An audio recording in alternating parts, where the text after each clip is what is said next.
The constitutional definition of freedom of speech.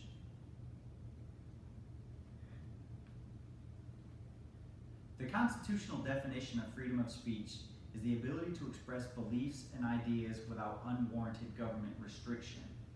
And this freedom is granted to us by the First Amendment of the Constitution, which reads, "Congress shall make no law respecting an establishment of religion or prohibiting the free exercise thereof, or abridging the freedom of speech or of the press, or the right of the people peaceably to assemble and to petition the government for a redress of grievances."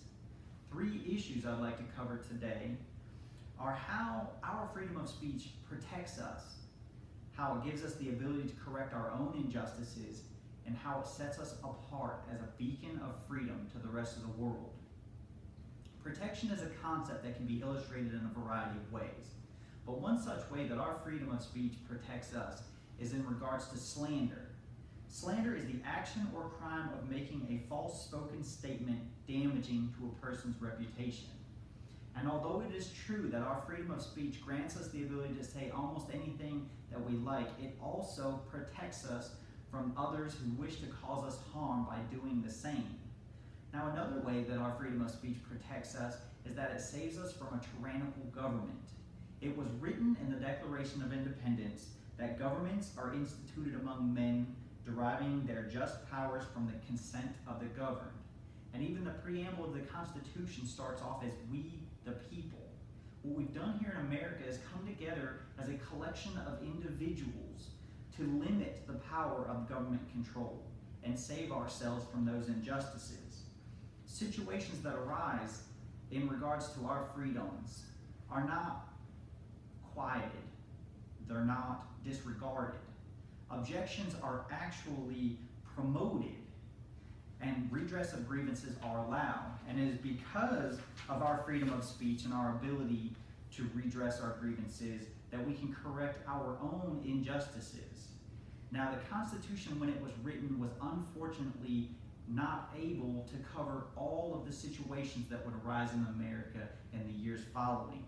And it's because of our freedom of speech that we have been given the opportunity to fix these issues as they arise. Currently, there are 27 amendments in existence to the Constitution, each one coming about as a result of our freedom of speech. Some of our amendments abolished slavery, one gave blacks the right to vote, and another one gave women the right to vote. But in addition to our amendments, we can enact other laws and other issues to correct our injustices. In 1964, the Civil Rights Act was passed, which outlawed discrimination on the basis of race, color, religion, sex, or national origin. And a contributing factor to that act coming about was some words spoken by Dr. Martin Luther King Jr. in a speech entitled "I Have a Dream," which he delivered on the steps of the Lincoln Memorial. But what is possibly the most significant item in regards to our freedom of speech is how it sets us apart from the rest of the world. Currently, out of all the countries in the world, 45% are considered free. But even in regards to those countries, Americans are viewed as being more acceptable of freedom of speech of any kind, which makes us the largest free country by population. There are currently over 320 million people that call America home. And the issue that sets us apart is that our freedom of speech and all the rest of our rights are granted to each and every one of them. Over 320 million people, all given the same rights, one of which, and arguably the most important of which, is our freedom of speech.